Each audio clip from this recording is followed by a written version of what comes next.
My name's Ashe Baileigh. All you need to know about me for time's sake is I'm from Tulsa, I'm an actor, and I'm also kind of the resident new kid on the Oklahoma poetry blog. I also happen to be a high school English teacher in this year of our Lord 2025.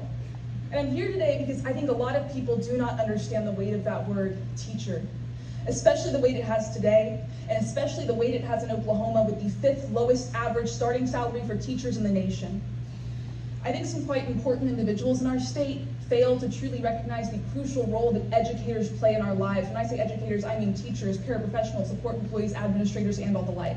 In fact, some of those important individuals decided this week that incoming teachers to Oklahoma should take an anti-woke test written by alt-right incubator PragerU in order to get their Oklahoma teaching certificate.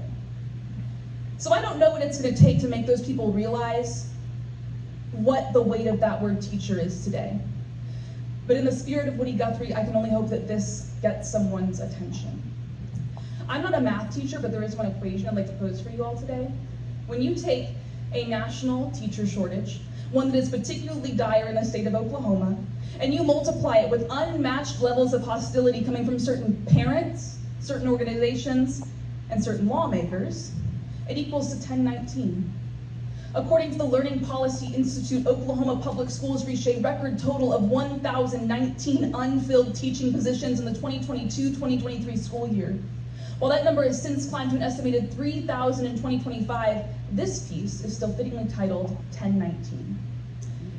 Before I begin, I do want to give a brief content warning for mentions of the true but horrifying realities of teaching in Oklahoma and in America right now, including depression, suicide, gun violence, homophobia, and of course, State Superintendent Ryan Walters. This is 1019.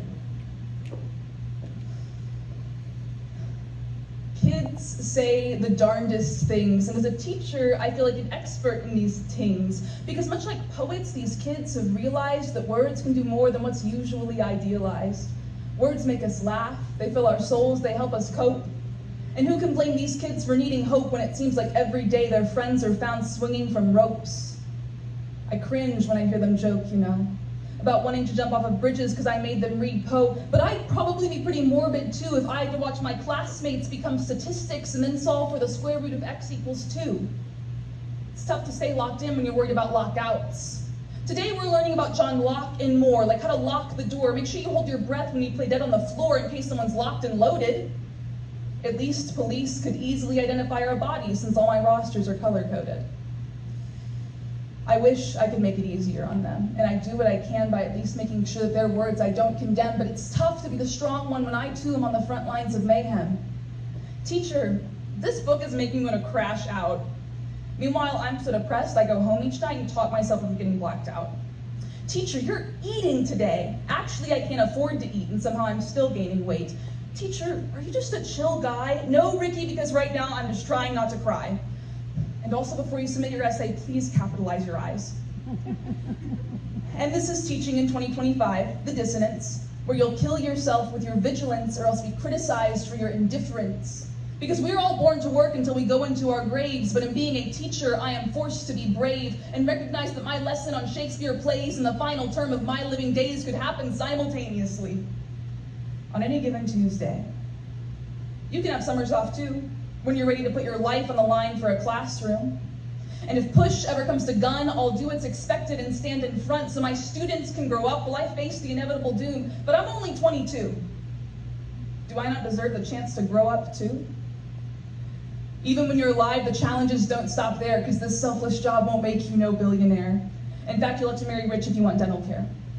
This job used to be an accolade. Now for many, it feels overstayed. Salary doesn't even pay at the penny arcade. You work for 4 months unpaid just to get a job where you have to provide your own pencils and Band-Aids. And don't you think about asking for a raise, because these teachers, all they do is complain and push agendas to force a referendum. $39,000 a year to be called a dirty socialist. Babe, if I can indoctrinate your kid, I just make them wear deodorant. You think I risk getting shot and tie my heart in knots and shell out all the money I got so I can make CRT soldiers out of our impressionable youth? They can barely put commas in the right spot. We pay thousands for whole degrees to combat the growing brain rot. Meanwhile, the head of the Oklahoma Library Committee got hired for running libs of TikTok. But I love what I do. Maybe against my better judgment.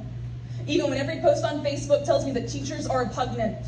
Why don't you go teach in some other state? You know what you signed up for, because in Oklahoma, we don't take no complaints. What they don't get is that I stay. I fight for change. I advocate for this community till I'm blue in the face, because saying my case doesn't mean I don't love this place.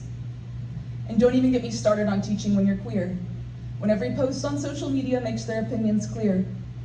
I once saw a post of an Oklahoma coach's mug, jailed because he was dealing hard drugs, and somebody in the comments saw it and shrugged and wrote in such a hauntingly ignorant way, "I'd rather a drug dealer teach my kid than one of the gays." And we wonder why teachers in Oklahoma are running away. So I asked those folks, if not me, then who? Because these kids in Oklahoma need good teachers too. So in the words of my students, I'll keep slaying and serving. In my compassion, I swear I'll never falter. Towards my students, towards their families, and really towards everyone except Ryan. Well, I don't want to name names. Thank you. Yeah.